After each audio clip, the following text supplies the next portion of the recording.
9 نماد عجیب که در لوگوهای معروف دنیا پنهان شدن. لوگوهای برندهای معروف همه جا دنبالمون هستن، توی تبلیغات تلویزیونی، سر کار، حتی روی لباس هامون. اما تو 90% مواقع اصلا نمیدونید پشت اون خطها و طرحهای ساده چه معنی عمیقی پنهان شده. امروز قراره راز چند تا از معروفترین لوگوهای دنیا رو براتون فاش کنیم. شماره 9 گوگل. طراحهای گوگل از 3 رنگ اصلی قرمز، زرد و آبی استفاده کردن، اما اون حرف سبز وسطی قوانین رو به هم زده. با این رنگ متفاوت گوگل میخواد بگه طبق قوانین معمول جلو نمیریم، ما متفاوتیم. شماره 8 ژیلت. در نگاه اول فقط اسم برند رو میبینی، اما دقیق‌تر نگاه کنی لبه های حرف J و A مثل تیغ ماشین اصلاح طراحی شدن، هوشمندانه و ظریف.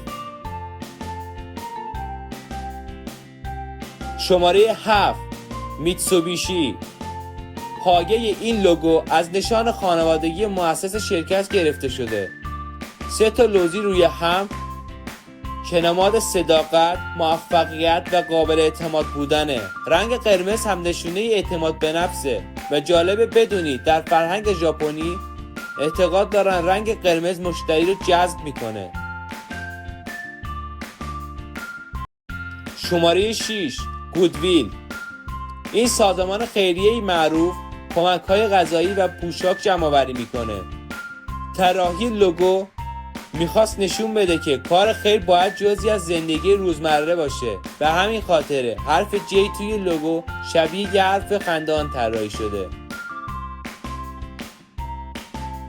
شماره 5 فدکس. اگه بین حروف A و X دقیق نگاه کنی یه فلش پنهانه. این فلش نماد سرعت و اعتماد در خدمات پستی فدکسه. شماره 4 نایکی. طراحی این لوگو فقط $35 هزینه داشت، اما سالها بعد شرکت پاداش بزرگی به طراحیش داد.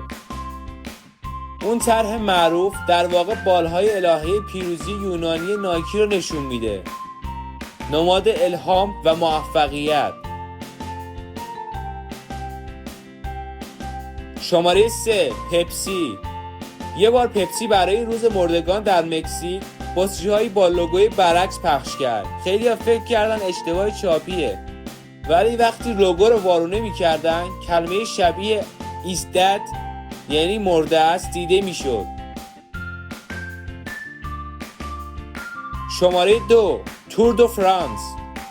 شاید میلیون ها بار دیدیش، اما متوجه دوچرخه سوار داخل لوگو نشدی. حرف R بدن دوچرخه سوار رو تشکیل میده. اون دایره زرد چرخ دوچرخه است. شماره 1 مکدونالد.